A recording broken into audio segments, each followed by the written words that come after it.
Hi everyone and welcome to the Java placement course. आज की video में हम सीख रहे होंगे स्ट्रिंग्स के बारे में। अब थोड़ा सा ऑफिस की फॉर्मेलिटीज थी, इसलिए टाइम थोड़ा ज़्यादा लग गया वीडियो को बनाने में, पर इस वीडियो में सीखेंगे स्ट्रिंग्स को। हमने पहले वेरिएबल्स वाली वीडियो में सीखा था कि स्ट्रिंग एक नॉन प्रिमिटिव डेटा टाइप होता है, यानी इसे यूजर या हम प्रोग्रामर्स अपनी मर्जी से इसकी लेंथ वगैरह सब डिफाइन कर सकते हैं, इसके अंदर क्या स्टोर करना है। और स्ट्रिंग्स की अगर बात करें तो मोटा मोटी समझे तो मान लीजिए हमें अपने प्रोग्राम में कोई टेक्स्ट डिफाइन करना है, चाहे वो सेंटेंस हो, चाहे वो वर्ड हो, चाहे वो कुछ कैरेक्टर्स ही क्यों ना हो, चाहे वो एक पूरा का पूरा ऐसे हो। तो इन सारे अलग अलग टाइप के टेक्स्ट को, इस पूरी इंफॉर्मेशन को हम एक स्ट्रिंग की फॉर्म में स्टोर करते हैं। तो स्ट्रिंग्स का बहुत एक्सटेंसिवली यूज होता है जावा के अंदर, और स्ट्रिंग्स जावा की मेमोरी के साथ भी थोड़ा बहुत हम कुछ कॉन्सेप्ट्स को सीख रहे होंगे, पर उनको सीखेंगे अगली वीडियो में जब स्ट्रिंग बिल्डर के बारे में सीखेंगे। आज की वीडियो स्पेसिफिकली स्ट्रिंग से रिलेटेड रहेगी। हमने पहले भी कुछ वीडियोस में स्ट्रिंग्स की बात की है, उन्हीं कॉन्सेप्ट्स को थोड़ा और डिटेल में समझेंगे और थोड़े बहुत कॉन्सेप्ट्स एरेस से भी रिलेट करेंगे। तो आई होप कि आप स्ट्रिंग्स की वीडियो देख रहे हैं तो आपने एरेस की वीडियो पहले जरूर देख ली है। तो स्ट्रिंग के अंदर सबसे पहले हम सीखने वाले हैं कि एक स्ट्रिंग को डिक्लेयर किस तरीके से करते हैं। डिक्लेयर करना यानी अपने प्रोग्राम को बताना कि हमने एक स्ट्रिंग बनाई है जिसमें हम कुछ डेटा स्टोर कर रहे हैं। तो सबसे पहले बात करेंगे स्ट्रिंग डिक्लेरेशन या डेफिनेशन की। इसमें एक चीज ध्यान दें, तो हम अपने क्लास का नाम जो रख रहे हैं वो भी स्ट्रिंग्स है, और जावा के अंदर एक और क्लास बाय डिफॉल्ट पहले से एग्जिस्ट करती है जिसको हम कहते हैं स्ट्रिंग। अब ये स्ट्रिंग कैपिटल एस से शुरू होता है, तो काफी सारे स्टूडेंट छोटी सी मिस्टेक कर देते हैं कि वो कैपिटल नहीं रखते कुछ चीजों को, तो एरर आने लग जाते हैं। तो कैपिटल एस है स्ट्रिंग में, इसे हमें कैपिटल जरूर रखना है, पर ये स्ट्रिंग जो है जावा के अंदर पहले से है तो हम स्ट्रिंग नाम नहीं रख सकते अपनी क्लास का, इसीलिए हमने स्ट्रिंग्स नाम रखा है क्लास का। अब ध्यान दें तो मेन फंक्शन के अंदर जो हम आर्ग्यूमेंट एरे लिया करते थे उसमें भी हम स्ट्रिंग क्लास को यूज किया करते थे, क्योंकि वो एरे एक स्ट्रिंग्स का एरे होता था। अब स्ट्रिंग को डिक्लेयर करने के लिए सबसे पहले लिखते हैं अपना डेटा टाइप जो है स्ट्रिंग, उसके बाद लिखेंगे नेम जो हमारे वेरिएबल का नाम है, और इसमें हम कोई भी स्ट्रिंग जो है वो स्टोर करवा देंगे। तो इस तरीके से हमने अपने नाम को स्ट्रिंग के अंदर स्टोर करवा दिया। मान लेते हैं अगर हमें एक और डेटा टाइप लेना होता फुल नेम, तो फुल नेम में हम स्टोर करवाते पूरा नाम इस तरीके से। तो यहाँ पर बीच में अगर स्ट्रिंग में स्पेस आ जाए तो कोई प्रॉब्लम नहीं आती, क्योंकि स्ट्रिंग के अंदर स्पेसेस भी एक वैलिड कैरेक्टर है। अब अगर मान लीजिए हमें कोई सेंटेंस स्टोर करवाना होता तो उसको करवाते कुछ इस तरीके से, my name is Tony Stark. तो इस तरीके से हमने पूरा का पूरा सेंटेंस एक स्ट्रिंग के अंदर स्टोर करवा दिया है। सिर्फ यही नहीं, अगर हमें कैरेक्टर्स का बड़ा सा ऐसे स्टोर करवाना है तो वो भी हम इसके अंदर स्टोर करवा सकते हैं, जब तक हमारी मेमोरी भर नहीं जाती प्रोग्राम की वजह से। तो कुछ इस तरीके से हम स्ट्रिंग्स को डिक्लेयर करते हैं, डिफाइन करते हैं जावा के अंदर। अब यहां पर तो हमने अपना स्ट्रिंग बना लिया, लेकिन मान लीजिए आपको यूजर से स्ट्रिंग को इनपुट करना है, यानी आपने एक प्रोग्राम बनाया जिसमें यूजर से पूछता है आपका प्रोग्राम कि आप अपना नाम बताइए। तो यूजर ने कुछ नाम टाइप किया, उसको आप यूजर से लेकर अपनी स्ट्रिंग के अंदर कैसे स्टोर करवाएंगे वो देखते हैं। तो उसके लिए हमें क्या करना पड़ेगा, सबसे पहले इनपुट लेना पड़ेगा। इनपुट लेने के लिए बनानी पड़ेगी एक स्कैनर क्लास की ऑब्जेक्ट। तो लिखते हैं स्कैनर SC। तो अब हमने देख लिया है कि न्यू कीवर्ड भी कुछ होता है, तो हम समझ सकते हैं कि स्कैनर क्लास एक क्लास है और SC एक ऑब्जेक्ट है, और यहां पर हमने न्यू कीवर्ड को यूज किया है इस ऑब्जेक्ट को डिफाइन करने के लिए। तो ये स्कैनर भी एक नॉन प्रिमिटिव डेटा टाइप है जावा के अंदर। अब यहां से हम ले लेंगे string name is equal to SC.next। तो जब हमने इनपुट आउटपुट के बारे में सीखा था तब भी हमने बात की थी कि अगर हमें पूरी की पूरी स्ट्रिंग, पूरी की पूरी लाइन, पूरा का पूरा सेंटेंस जो इनपुट लेना है वो लेंगे हम नेक्स्ट की फॉर्म में। ऊपर इसके लिए इंपोर्ट कर देते हैं अपना पैकेज java.util.all। तो ये हमने नेम इनपुट ले लिया, और अब इस नेम को हम आउटपुट करवा देंगे यूजर को, योर नेम इज। इसको सेव करते हैं, इसे रन करते हैं, एंड रन करने के बाद सबसे पहले हमें इनपुट करना होगा अपना नाम। तो हम नाम इनपुट कर देते हैं टोनी, उसके बाद स्टार्क भी ले लेते हैं। आउटपुट करके हमारे पास आया योर नेम इज टोनी। अब यहाँ पर स्टार्क क्यों नहीं आया, हमारे पास स्टार्क क्यों नहीं इनपुट हुआ?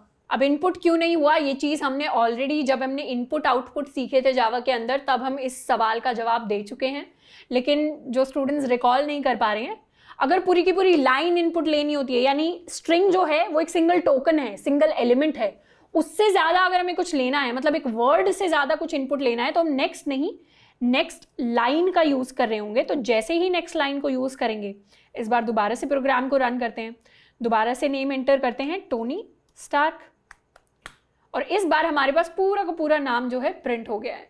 तो जब भी पूरी लाइन इनपुट लेनी है, यानी स्पेसेस वगैरह भी इनपुट लेने हैं, तो नेक्स्ट लाइन यूज करेंगे। जब सिर्फ एक सिंगल वर्ड इनपुट लेना है तो सिर्फ नेक्स्ट यूज करेंगे। तो ये चीज काफी ध्यान रखने की जरूरत है जब भी स्ट्रिंग्स के बारे में हम बात करते हैं। अब धीरे धीरे करके हम स्ट्रिंग्स पर कुछ फंक्शंस परफॉर्म करने वाले हैं, और ध्यान रखिए कि ये इंपॉर्टेंट फंक्शंस हैं। ये काफी सारे क्वेश्चंस में आगे यूज होंगे, प्लेसमेंट के लिए भी यूज होते हैं। जब भी आप किसी कंपनी का टेस्ट देने बैठने हैं तो कुछ भी क्वेश्चन आ सकता है आपकी तरफ, और आपको पता होना चाहिए कि जावा के अंदर स्ट्रिंग्स को मैनिपुलेट कैसे करते हैं, उसमें चेंजेस कैसे लेकर आते हैं बहुत कम टाइम में। तो सबसे पहले बात करते हैं पहले फंक्शन की, जिसका नाम है कॉन्कैटेनेशन। कॉन्कैटेनेशन को एक बार लिख लेते हैं, क्योंकि spelling concatenation is the function. Concatenation मतलब दो स्ट्रिंग्स को जोड़ना। मान लीजिए हमने फर्स्ट नेम लिया और फिर लास्ट नेम लिया, अब हमारा काम है हमें फुल नेम बनाना इन दो स्ट्रिंग्स को जोड़कर। तो उसके अंदर जावा में हम किस तरीके से स्ट्रिंग्स को जोड़ते हैं, सबसे पहले स्ट्रिंग्स डिफाइन कर लेते हैं। String first name Tony and string last name Stark. ठीक है, अब हम एक नई स्ट्रिंग डिफाइन करते हैं फुल नेम। फुल नेम को किस तरीके से बनाएंगे, या तो हम दोबारा इस नाम को लिखें, या फिर ऑलरेडी अगर वेरिएबल्स बना लिए तो उसको रीयूज कर लेते हैं। पहले हम लिखेंगे फर्स्ट नेम, फिर कर देंगे प्लस, फिर लिखेंगे लास्ट नेम, और फिर हम क्या करेंगे, इसको प्रिंट करवा लेते हैं कि हमारे फुल नेम में एक्चुअली वैल्यू क्या आई। इसे सेव करते हैं और इसे रन करते हैं। तो यहां पर फुल नेम में प्रिंट हुआ टोनी स्टार्क। तो एक तरीके से प्लस ने क्या किया, प्लस ने फर्स्ट स्ट्रिंग ली और सेकंड स्ट्रिंग ली और उनको ऐड कर दिया।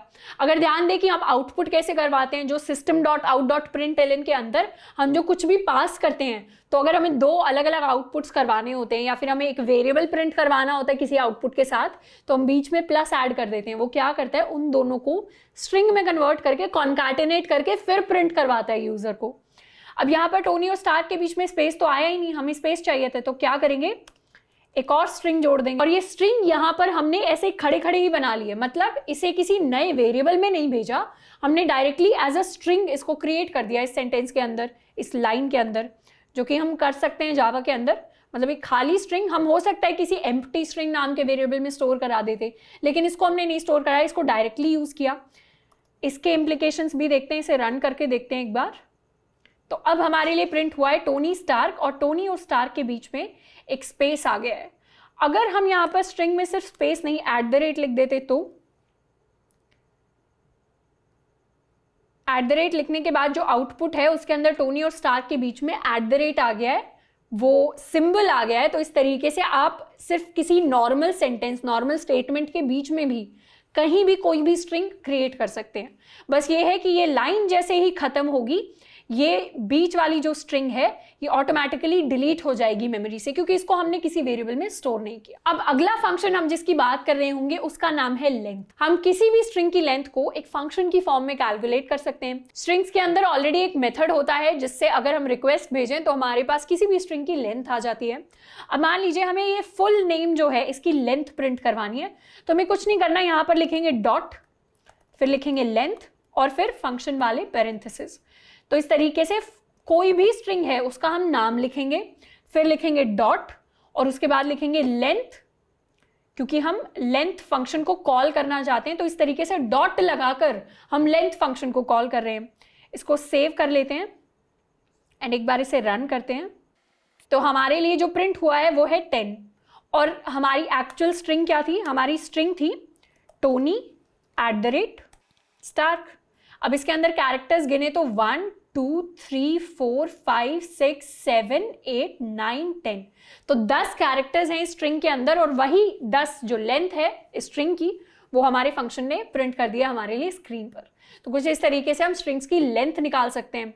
अब मान लीजिए हमें बार बार क्या करना है, इस स्ट्रिंग के सारे कैरेक्टर्स को प्रिंट करना है, यानी टोनी @स्टार्क के अंदर जितने भी कैरेक्टर्स हैं उनको एक एक करके प्रिंट करना है। पहले टी प्रिंट हो जाए, फिर ओ प्रिंट हो जाए। तो उसके लिए भी जावा के अंदर एक मेथड है, इस मेथड को नाम देते हैं char@। ये ऑलरेडी एग्जिस्टिंग मेथड्स की हम बात कर रहे हैं, इन मेथड्स को हम खुद नहीं लिख रहे। जैसे हमने फंक्शंस वाली क्लास में अपने खुद के फंक्शंस बनाए थे, ये मेथड्स, ये फंक्शंस पहले से बने हुए हैं जावा के अंदर, इन्हें बस हम रीयूज कर रहे हैं। तो इसको कैसे यूज करेंगे, सबसे पहले क्या करते हैं, लूप लगा लेते हैं, क्योंकि जब भी हमें कोई भी काम बार बार करना है, यहाँ पर कैरेक्टर प्रिंट करवाने वाला काम बार बार करना है, तो हम लूप लगा लेते हैं। For int i is equal to 0, i is less than full name dot length. Full name dot length करने से यहाँ पर क्या हुआ, हमने स्ट्रिंग की लेंथ जो है वो हमें खुद से कैलकुलेट नहीं करनी पड़ी, हमने सिंपली एक फंक्शन कॉल कर लिया, वो स्ट्रिंग की लेंथ कैलकुलेट करके हमें दे देगा, और हम अपना जो लूप है वो उतनी ही बार रन करेंगे। उसके बाद कर लेते हैं i++ एंड अब प्रिंट क्या करवाते हैं, प्रिंट करवाते हैं फुल नेम डॉट char@i। अब ये फुल नेम डॉट char@i का क्या मतलब हुआ कि फुल नेम जो हमारी स्ट्रिंग है उसके अंदर हर एक कैरेक्टर पर हम जा रहे हैं, और char@ फंक्शन उस कैरेक्टर को लेकर आता है जो इंडेक्स हमने पास किया। जैसे एरेस के अंदर हमने बात की थी कि फर्स्ट पोजीशन यानी 0th इंडेक्स, सेकंड पोजीशन यानी फर्स्ट इंडेक्स, थर्ड पोजीशन यानी सेकंड इंडेक्स। तो इसी तरीके से स्ट्रिंग के अंदर भी जो एक एक कैरेक्टर आ रहा होता है उन सबको भी एक इंडेक्स असाइंड होता है। तो सबसे पहली पोजीशन पर जो भी है उसको इंडेक्स 0 है, दूसरी पोजीशन पर को इंडेक्स 1 है, तीसरी पोजीशन को इंडेक्स 2 है। इसी तरीके से हम जो इंडेक्स है वो है हमारे लिए यहाँ पर i, उस i को इस फंक्शन char@ के अंदर हम पास कर रहे हैं, और ये char@ फंक्शन क्या करेगा, उस इंडेक्स पर जो भी होगा स्ट्रिंग के अंदर कैरेक्टर उसको रिटर्न करके देगा। उसको रिटर्न करने के बाद हम उसको प्रिंट करवा रहे होंगे। तो इसको सेव करते हैं और प्रिंट करवाते हैं अपने कैरेक्टर्स को। तो यहाँ पर सबसे पहले प्रिंट हुआ 10 जो कि फुल लेंथ थी इस स्टेटमेंट की वजह से। फिर हम अपने एरे के अंदर आए, एरे के अंदर सबसे पहले प्रिंट हुआ पहला कैरेक्टर t, फिर o, फिर n, फिर y, और इसी तरीके से बाकी के सारे कैरेक्टर्स प्रिंट हो गए। और ये लूप कब तक चला, ये लूप चला हमारी स्ट्रिंग की लेंथ तक। तो कुछ इस तरीके से हम स्ट्रिंग के अंदर जाकर एक एक कैरेक्टर को भी एक्सेस कर सकते हैं कि वो कैरेक्टर क्या है, उसे प्रिंट करवा सकते हैं। उस कैरेक्टर के साथ कोई मैनिपुलेशन करनी है, उसे चेंज करना है, डिलीट करना है, तो वो सब भी हम स्ट्रिंग्स के अंदर कर सकते हैं। अब मान लीजिए कि हमें दो स्ट्रिंग्स को कंपेयर करना है, तो उनको कैसे कंपेयर करेंगे। सबसे पहले अपनी दो स्ट्रिंग्स हम बना लेते हैं। यहां पर हम सीखेंगे स्ट्रिंग्स को कंपेयर करना। तो स्ट्रिंग नेम 1 है हमारे पास टोनी, स्ट्रिंग नेम 2 है हमारे पास दोबारा से टोनी। अब हमें इन दोनों स्ट्रिंग्स को कंपेयर करना है। कंपेयर करना मतलब क्या, नेम 1 नेम 2 के इक्वल है। उसको कंपेयर करने के लिए हम एक फंक्शन का यूज करते हैं जिसको नाम देते हैं डॉट कंपेयर टू। इसको यूज करने के लिए हम सबसे पहले लिखेंगे अपनी पहली स्ट्रिंग यानी नेम 1 और लिखेंगे डॉट कंपेयर टू, और इस डॉट कंपेयर टू के अंदर अपनी दूसरी स्ट्रिंग पास करेंगे। यानी हम फंक्शन को बता रहे हैं कि पहली स्ट्रिंग और दूसरी स्ट्रिंग को आप कंपेयर करिए। तो दूसरी स्ट्रिंग पास करेंगे, तो नेम 2 हमने पास किया। अब ये जो कंपेयर टू फंक्शन है ये 3 केसेस चेक करता है। पहला केस जिसमें हमारी जो स्ट्रिंग 1 है that is greater than string 2। दूसरा केस जिसमें हमारी स्ट्रिंग 1 जो है that is equal to string 2। And तीसरा केस जिसमें हमारी स्ट्रिंग 1 जो है that is less than string. पहले केस में जिसमें स्ट्रिंग 1 ग्रेटर देन स्ट्रिंग 2 है, कंपेयर टू फंक्शन क्या रिटर्न करेगा, एक पॉजिटिव वैल्यू। अब ये पॉजिटिव वैल्यू कुछ भी हो सकता है, ये +9 हो सकता है, +15 हो सकता है, कुछ भी हो सकता है। जिसमें दोनों स्ट्रिंग्स इक्वल हैं उस केस में ये रिटर्न करेगा हमारे पास 0, और जिस केस में स्ट्रिंग 1 स्ट्रिंग 2 से छोटी है उस केस में ये फंक्शन हमारे पास रिटर्न करेगा एक नेगेटिव वैल्यू को। तो कुछ इस तरीके से हम एनालाइज करते हैं, दो स्ट्रिंग्स को कंपेयर करते हैं। इसमें जो पहली स्ट्रिंग यानी जो डॉट से पहले आएगी यानी नेम 1 हमारी स्ट्रिंग 1 है और नेम 2 हमारी स्ट्रिंग 2 है। स्ट्रिंग 2 वो जिसको कंपेयर टू फंक्शन में हमने पास किया है एज अ पैरामीटर। तो अगर स्ट्रिंग 1 स्ट्रिंग 2 से बड़ी है तो पॉजिटिव वैल्यू, नहीं तो 0, और छोटी है तो नेगेटिव वैल्यू। अब यहाँ पर अगर कंपेयर्स टू हमें 0 रिटर्न करता है तो इस केस में हमें क्या प्रिंट करवाना है, हमें प्रिंट करवाना है स्ट्रिंग्स आर इक्वल। अगर ऐसा नहीं है तो हम इस केस में प्रिंट करवा देंगे strings are not equal, right.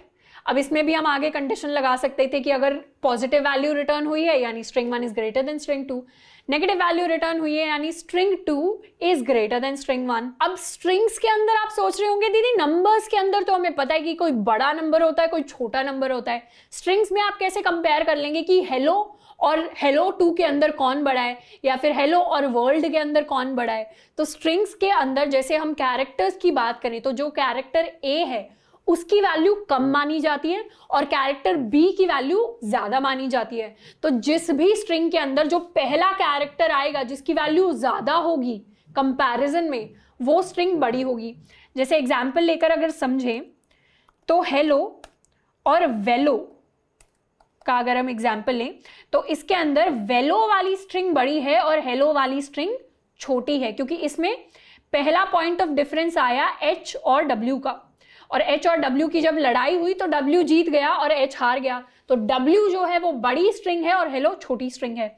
यहीं पर अगर हेलो की जगह हमारे पास होता चलो तो यहां पर क्या होता, एच जो है वो बड़ी स्ट्रिंग है और सी छोटी स्ट्रिंग है तो एच जीत जाता सी से। तो यहां पर हेलो बड़ी स्ट्रिंग होता एंड CELLO जिसके अंदर सी छोटा कैरेक्टर पहले आता है वो छोटी स्ट्रिंग होता। मान लीजिए यहां पर होता AA हेलो और AA बेलो। इस केस में शुरू का AA और ये AA तो सेम है, लेकिन उसके बाद जो H है और जो B है उनमें लड़ाई होती, उनकी लड़ाई होती तो H जीत जाता क्योंकि H बड़ा है और B हार जाता, तो ये वाली स्ट्रिंग जो है वो बड़ी हो जाती। तो इस तरीके से जावा के अंदर स्ट्रिंग्स कंपेयर होती हैं। पहला कैरेक्टर जो डिसिमिलर होता है, जो अलग होता है, उनकी लड़ाई होती है, उसमें से जो बड़ा होता है वो जीत जाता है। एंड इसी तरीके से हमारे पास लार्जेस्ट स्ट्रिंग आती है। तो कुछ इस तरीके से स्ट्रिंग्स को कंपेयर करेंगे। इसको एक बार रन करके हम चेक कर लेते हैं कि आउटपुट में क्या आने वाला है। तो स्ट्रिंग्स आर इक्वल जो हमें पता था, लेकिन यहां पर अगर टोनी 2 कर दें तो क्या प्रिंट होगा, तो हमारे पास प्रिंट होकर आएगा कि स्ट्रिंग्स आर नॉट इक्वल। अब आप इसमें एक चीज पूछ सकते हैं कि हमने इफ एल्स पढ़ा था, इफ एल्स के अंदर हमने देखा था कि जब भी दो चीजों को कंपेयर करना होता है तो हम तो सिंपली 2 = 2 लगा सकते हैं। तो एक बार देख लेते हैं कि 2 = 2 लगाने से क्या होगा। इसी सेम चीज को हम कॉपी कर देते हैं और यहां पर क्या लिखते हैं, यहां सिर्फ लिखते हैं name 1 = name 2 और इस पार्ट को हम कर देते हैं कॉमेंट आउट। name 1 = name 2 लिखने से क्या हुआ, शुरुआत में टोनी एंड टोनी 2 हमने पास किया तो हमारे लिए प्रिंट हुआ स्ट्रिंग्स आर नॉट इक्वल, लेकिन सिर्फ टोनी एंड टोनी पास करते एंड उसके बाद इस कोड को रन करते तो फिर प्रिंट होता स्ट्रिंग्स आर इक्वल। ये तो बिल्कुल सही चल रहा है। तो इज इक्वल टू अगर था पहले से तो हमने कंपेयर टू फंक्शन क्यों यूज किया, कंपेयर टू फंक्शन को इसलिए यूज किया क्योंकि ये इज इक्वल टू बहुत सारे केसेस में फेल हो जाता है और वो केसेस हम कभी कभी रियलाइज नहीं करते, इसीलिए इज इक्वल टू लिखेंगे तो किसी कॉन्टेस्ट में अगर बैठे होंगे तो वहां पर कुछ टेस्ट केसेस हमारे लिए फेल हो जाएंगे, कुछ क्वेश्चंस के आंसर्स हमारे लिए निकलेंगे ही नहीं। जिसका एक एग्जाम्पल लेते हैं, मान लीजिए हम एक नई स्ट्रिंग बनाते हैं, न्यू स्ट्रिंग करके हम नई स्ट्रिंग बना सकते हैं जावा के अंदर। ये जो स्ट्रिंग बनाने का तरीका है ये नॉन प्रिमिटिव टाइप्स को डिक्लेयर करने का भी तरीका है। न्यू स्ट्रिंग के अंदर हम क्या करेंगे, पास करेंगे टोनी और इसको इज इक्वल टू से कंपेयर करते हैं न्यू स्ट्रिंग टोनी। तो हमने 2 स्ट्रिंग्स बनाई हैं जिन दोनों के अंदर हमने सेम चीज स्टोर करवाई है विच इज टोनी। अब यहां पर अगर ये इक्वल होता है तो हम सेम चीज प्रिंट करवाएंगे, लेकिन अगर इक्वल टू नहीं होता तो उस केस में प्रिंट करवाएंगे स्ट्रिंग्स आर नॉट इक्वल। और इस पार्ट को हम कर देते हैं कॉमेंट आउट। इस कोड को सेव करते हैं और इसे रन करते हैं। रन किया तो हमारे लिए प्रिंट हुआ स्ट्रिंग्स आर नॉट इक्वल। ऐसा क्यों हुआ, जब हमने नई स्ट्रिंग बनाई थी तो पहली स्ट्रिंग में भी टोनी पास किया, दूसरी में भी टोनी पास किया और इन्हीं को तो पहले कंपेयर करके हमारा सही आंसर आया था। अब गलत आंसर क्यों आ रहा है, क्योंकि जावा के अंदर स्ट्रिंग्स ऑब्जेक्ट्स होती हैं और नॉर्मल जो प्रिमिटिव टाइप्स जो वेरिएबल्स हम अभी तक पढ़ते आए हैं वो मेमोरी में किस तरीके से काम करते हैं उनकी अलग फंक्शनिंग है ऑब्जेक्ट्स मेमोरी में किस तरीके से स्टोर होती हैं, उनकी अलग फंक्शनिंग है।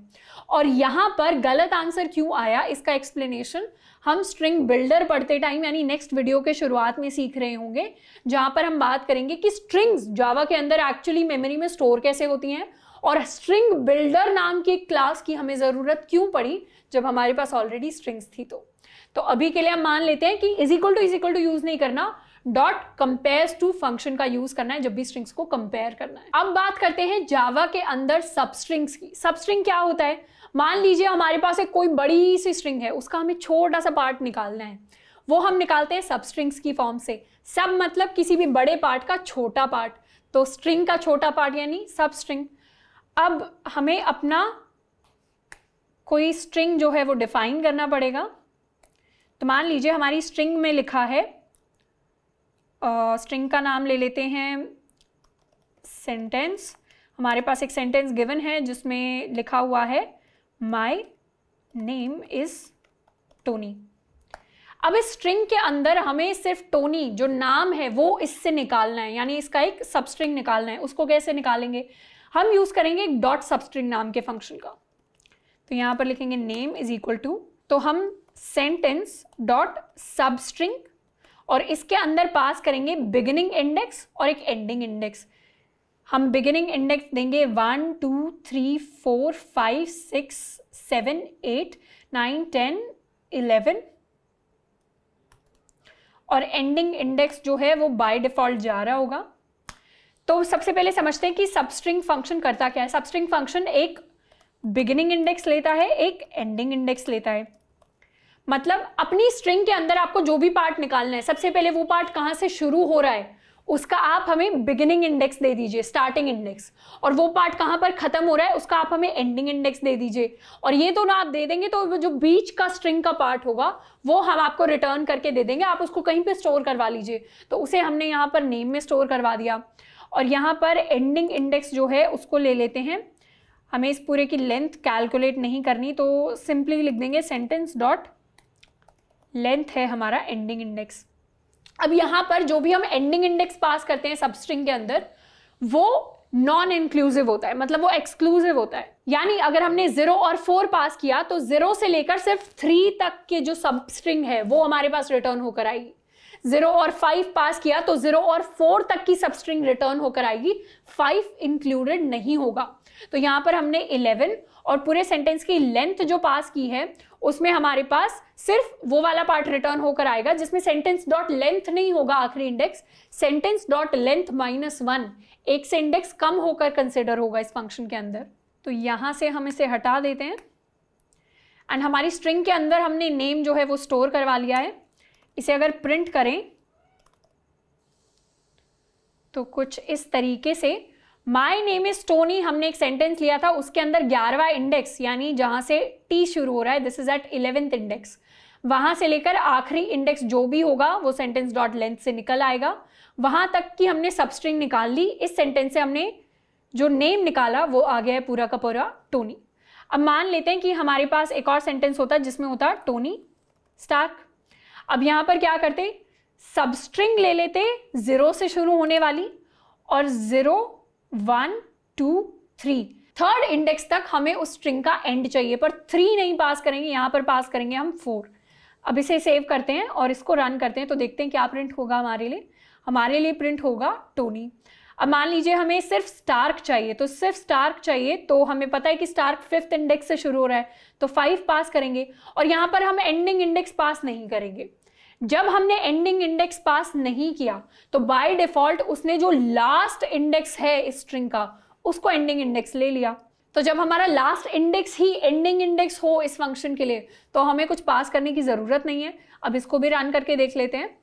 तो हमारे लिए स्टार का एस प्रिंट नहीं हुआ because it is at index 4।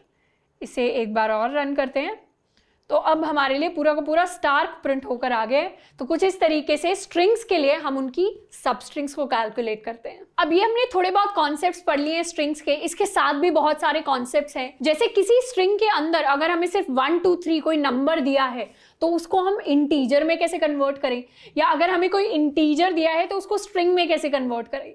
तो एक तरीके से बोनस क्वेश्चन है जो नीचे नोट्स आपको दिए हुए हैं इस लेक्चर के, उसके अंदर आपको ये टॉपिक मिला होगा। बाकी इस टॉपिक को आगे जब हम क्वेश्चंस कर रहे होंगे स्ट्रिंग्स के तो उसमें कंसिडर करेंगे, वहां पर हम इस कॉन्सेप्ट के बारे में सीखेंगे। जिन लोगों को पहले से स्ट्रिंग के बारे में थोड़ा बहुत पता था वो इस कॉन्सेप्ट को पार्सिंग कहते हैं।